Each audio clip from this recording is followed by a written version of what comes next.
काम बजावं. जाम काय जे काळं वेळं अगदी वाटतं ते त्याच्या अगदी अंगावरती नाचलाच तरी चालेल, पण ह्या भडव्याना अशीच शिक्षा झाली पाहिजे.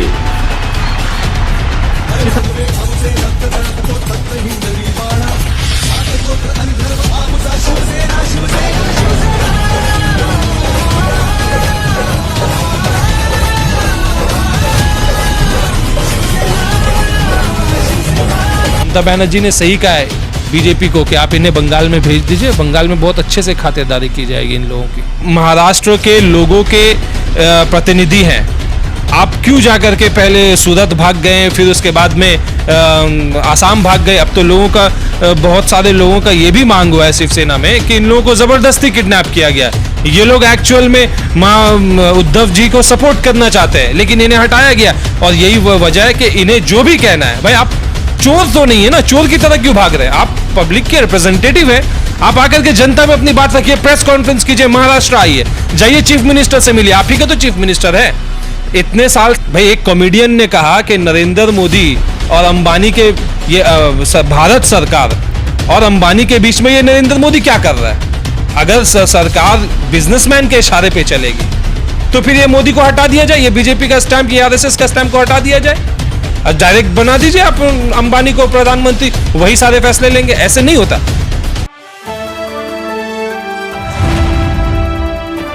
द इंडियन खबर, सच आपके सामने. नमस्कार, आदाब. मैं रज़ा अंसारी और आप सभी का स्वागत है द इंडियन खबर पर. महाराष्ट्र में कब सरकार किसकी नई बनेगी या फिर से शिवसेना जो है किसी नए गठबंधन के साथ जाएगी या क्या कुछ होगा, इस पर जो है पूरा देश जो है अभी पिछले 3-4 दिनों से लगातार इस पर जो है अलग अलग आंकड़े बना रहा है. फिलहाल जो है जितने 16-18 जो है एमएलएस के सदस्यता को ख़त्म करने के लिए जो शिवसेना की तरफ से नरहरी झिरवाल जो वहाँ के डिप्टी स्पीकर है उनके पास जो लिस्ट गया है, अगर सोमवार के रोज़ अगर कुछ एमएलए उसमें शामिल सदन में नहीं होते हैं यानी विधानसभा में, तो शायद उनकी सदस्यता खत्म कर दी जा सकती है. दूसरी तरफ तकरीबन 7 दिनों में 123 करोड़ रुपए अब तक खर्च हो चुके हैं. आसाम में बाढ़ जैसे सूरत हाल है और हिमंता बिस्वा शर्मा ये कह रहे हैं कि जो लोग भी आए हैं वो पर्यटक है और वो लोग जो है मतलब कि आसाम का रेवेन्यू जनरेट कर रहे हैं. तो तीसरी तरफ एक महत्वपूर्ण चीज़ ये है कि देवेंद्र फडणवीस से जो है एकनाथ शिंदे मिले हैं और शायद नया गवर्नमेंट बनाएंगे. तो कुछ लोगों का मानना है कि नया शिवसेना बाला साहब के नाम से बनने जा रहा है. तो इस पर जो है तौसीफ अहमद खान है, तृणमूल कांग्रेस की तरफ से कई बार जाते हैं बातचीत में और हम हमेशा इनसे बातचीत में जुड़े रहते हैं. तो तौसीफ भाई, क्या लग रहा है कि आपका सियासत जो सियासी डेवलपमेंट है वो क्या कहता है कि किसकी सरकार बन सकती है और कौन मुख्यमंत्री हो सकता है, क्या कुछ ऐसा चल रहा है? नहीं, अगर बीजेपी के साथ बीजेपी अगर क्लेम बनाती है सरकार बनाने का महाराष्ट्र में, तो मुख्यमंत्री तो देवेंद्र फडणवीस ही होंगे, क्योंकि वही बड़े उतावले हैं. ये सारा गेम उन्हीं का है. अभी राज्यसभा में चुनाव के वक्त में भी जो 2 सीट जो उम्मीद नहीं था कि बीजेपी लेकर के जाएगी और बीजेपी को भी मिला, तो उसमें भी महाराष्ट्र में मिठाई बांटा गया था. देवेंद्र फडणवीस बड़े एक्टिव रहे हैं, जो कि उम्मीद नहीं था महाआघाड़ी के गवर्नमेंट को.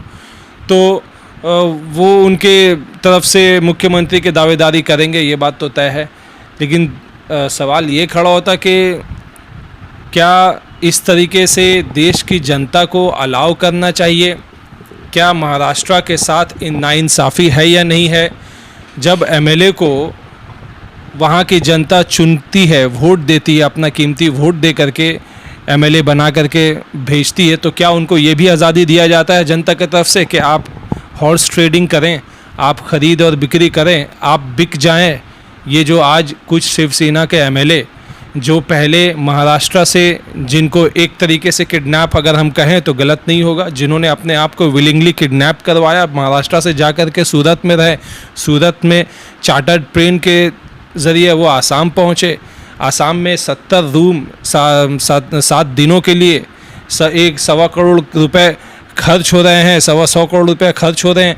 इतना रुपया पानी की तरह बह रहा है. ये पैसा कौन दे रहा है? और ये पैसा वो अपने लिए दे रहे हैं, सिर्फ एक सरकार को गिराने के लिए. 2.5 साल से सरकार चल रही है, उन्नति का काम हो रहा है या नहीं हो रहा है, ये यहाँ पे मुद्दा नहीं है. मुद्दा ये है कि बीजेपी को जो लालच है सत्ता में रहने का और सत्ता में रहकर एजेंसीज़ का दुरुपयोग करने का, ये उस लालच में अपने आप को मोहरा बना रहे हैं, ये भी जो कुछ एमएलएज हैं शिवसेना के, और ये जनता इसका फैसला करेगी कि वो इनको रिवॉर्ड देगी या इनको सज़ा देगी, क्योंकि अल्टीमेटली सारे नेता जो है वो जनता के दरबार में उनको आना पड़ता है, और जनता के सामने कुछ छुपता नहीं, ये एकदम खुला सा ये सब कुछ सीन है। पैसा का नंगा नाच हो रहा है, घूस दे करके जोड़ तोड़ की राजनीति की जा रही है।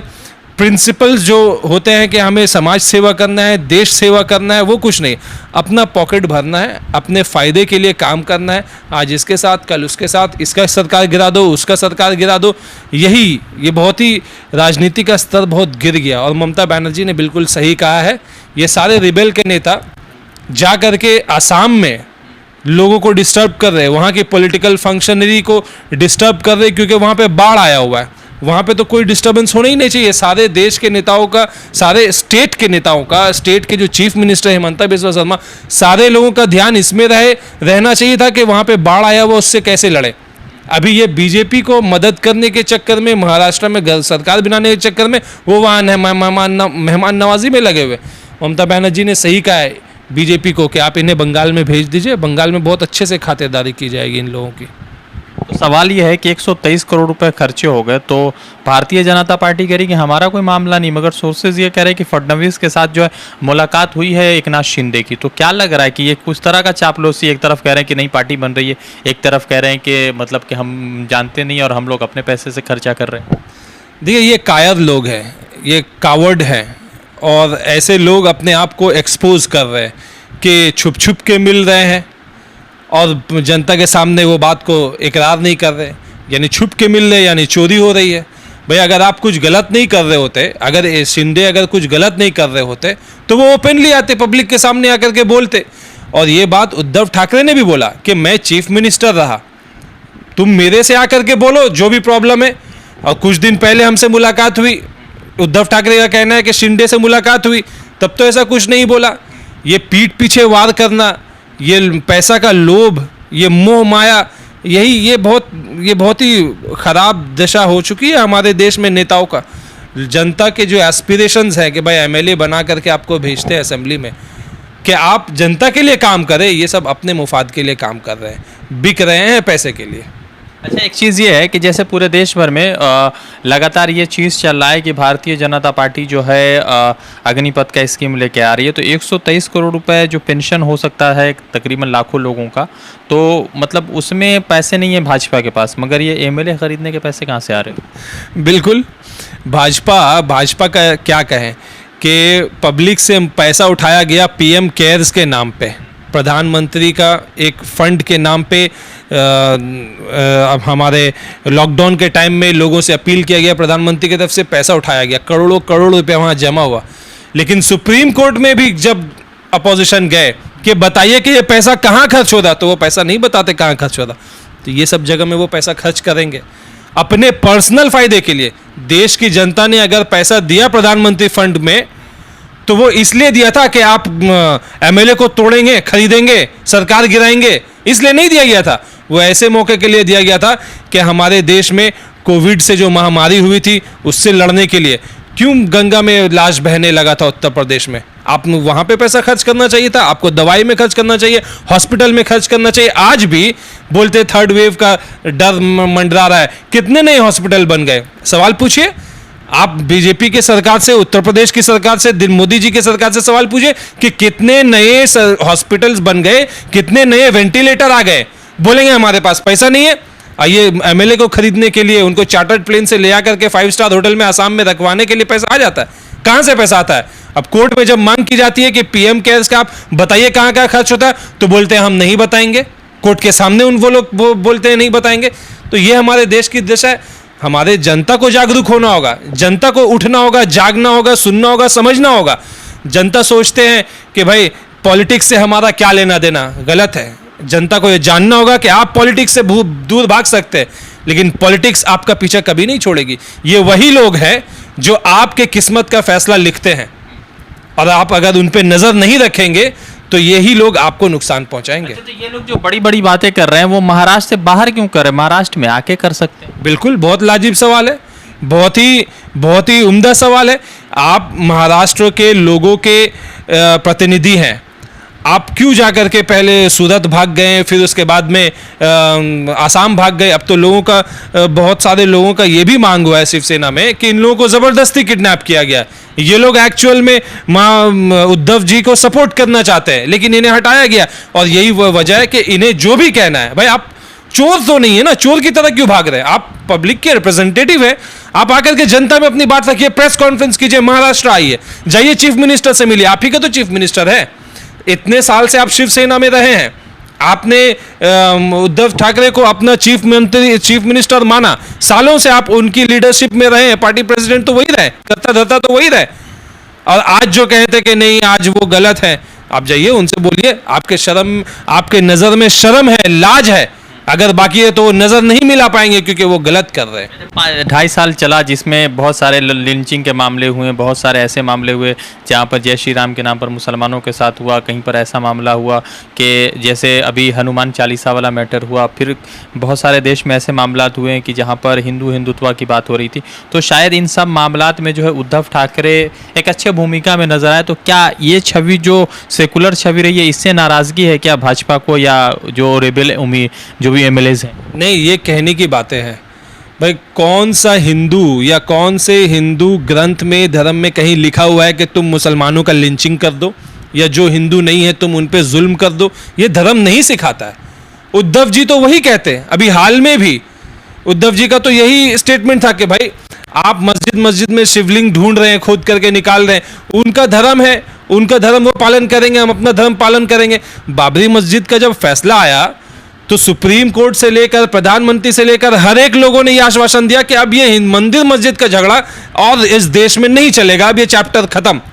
लेकिन वो चैप्टर फिर से उठा रहे बीजेपी वाले, अपनी नाकामियों को छुपाने के लिए उठा रहे। और ये बात जब एक्सपोज करती है शिवसेना, तो वो शिवसेना को बोलने लगते कि तुम अच्छा हिंदू नहीं हो, हम अच्छा हिंदू हैं। हिंदू कौन अच्छा है या बुरा है ये भगवान तय करेगा। भाई मरने के बाद सबको तो भगवान के पास जाना है, हमें भी मरने के बाद अल्लाह के पास जाना है, हमारा फैसला तब होगा। लेकिन आज ये बीजेपी कौन होती है ये सर्टिफिकेट देने वाली कि कौन अच्छा हिंदू है कौन बुरा हिंदू है?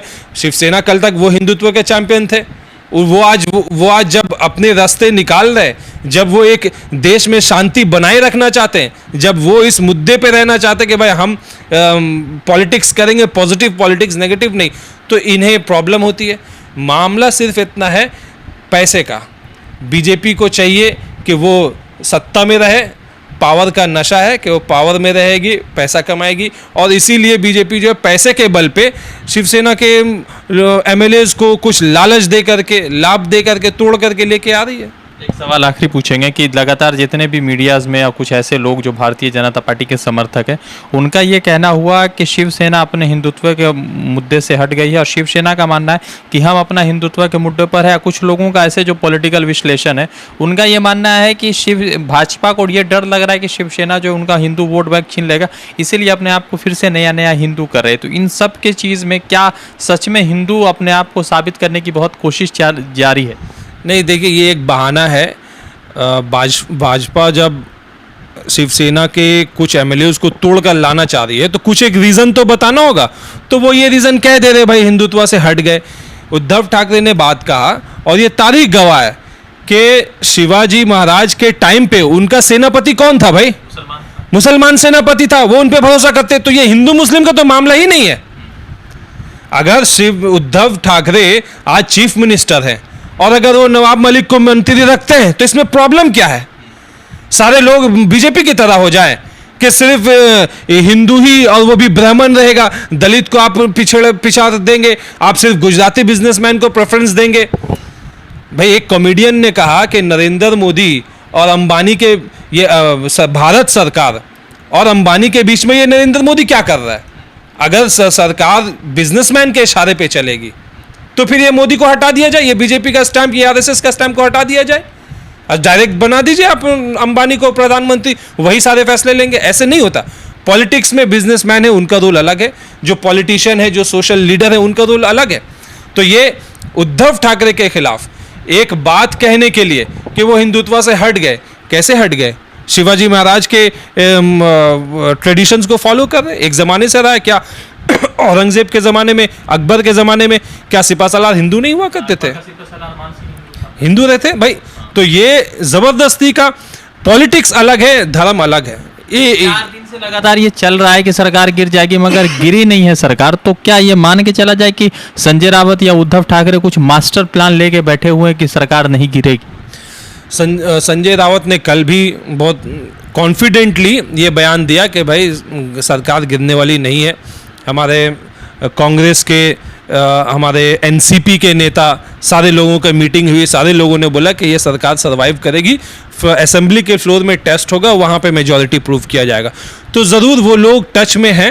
और फिर देखिए जनता के दरबार में ये जो कुछ एमएलए जो आज पैसे के लिए बिक रहे हैं, कल को इन्हें जब, अभी तो जिंदगी खत्म नहीं हो रही ना, इलेक्शन खत्म हो रहा है, कल को जब ये चुनाव में खड़ा होंगे तो क्या उस असेंबली के सेगमेंट के लोग इन्हें वोट देंगे? क्या वो उनको इस बात को याद नहीं रखेंगे कि आप शिवसेना करके आपको लोगों ने वोट दिया और आपने उसी शिवसेना को के साथ दगा किया पैसे के लिए, भाजपा के साथ आपने हाथ मिला लिया? तो क्या जनता उनको वोट देंगे? क्या इस बात का डर नहीं? एमएलएज जो आज चोरी के रास्ते पे जा रहे हैं या बिकने के रास्ते पे जा रहे हैं, उनके मन में भी ये भय है कि कल को इलेक्शन में शायद उन्हें वोट ना मिले। तो हो सकता है कि ये सरकार ना गिरे। ये भी तब अच्छे मुख्यमंत्री साबित भाई 2.5 साल से बिल्कुल सही तरीके से गवर्नमेंट चल रही। मेरे ख्याल से तो उद्धव एक अच्छे मुख्यमंत्री रहे हैं आज तक, और उन्हें सत्ता का लाभ नहीं है, वो अपने तरफ से दिखा भी दिया। उन्होंने सीएम के ऑफिशियल रेसिडेंस को छोड़ करके अपने पर्सनल रेसिडेंस में शिफ्ट भी हो गए। वो कभी भी एज अ चीफ मिनिस्टर वो रिजाइन करने के लिए थे, बल्कि उन्होंने तो बोल दिया था कि शिंदे को ही कि आप बन जाओ, मुख्यमंत्री बन जाओ, अगर आपको सत्ता का कुर्सी का लालच है आप बन जाओ। उन्होंने तो बोला, वो तो अपना पोस्ट को त्याग देने के लिए, वो माइनॉरिटी पार्टी रहते हुए उनको लोगों ने चुन करके बनाया कि आप मुख्यमंत्री रहिए, हमें आप पे भरोसा है। शरद पवार है, कांग्रेस पार्टी है, ये सब बड़े दिग्गज नेता है, लेकिन उन्होंने अपना भरोसा जताया उद्धव ठाकरे पे। उद्धव ठाकरे अपना काम सही कर रहे। तो लगातार जिस तरह से महाराष्ट्र की राजनीति उथल पुथल बनी हुई है, ये भी अनुमान लगाया जा रहा है कि शायद सोमवार को कुछ नया फॉर्मेशन हो या सोमवार को कुछ अलग बड़ा देखने को मिले। तो देखना यह है कि किस तरह से क्या कुछ बदलाव होता है महाराष्ट्र के चुनाव। मगर इतना ज़रूर है कि महाराष्ट्र के चुनाव एक अलग नए मोड़ पर जा चुकी है, और क्या कुछ होगा वो जो है जनता है बहुत इंतजार में। रज़ा अंसारी की रिपोर्ट, द इंडियन खबर के लिए।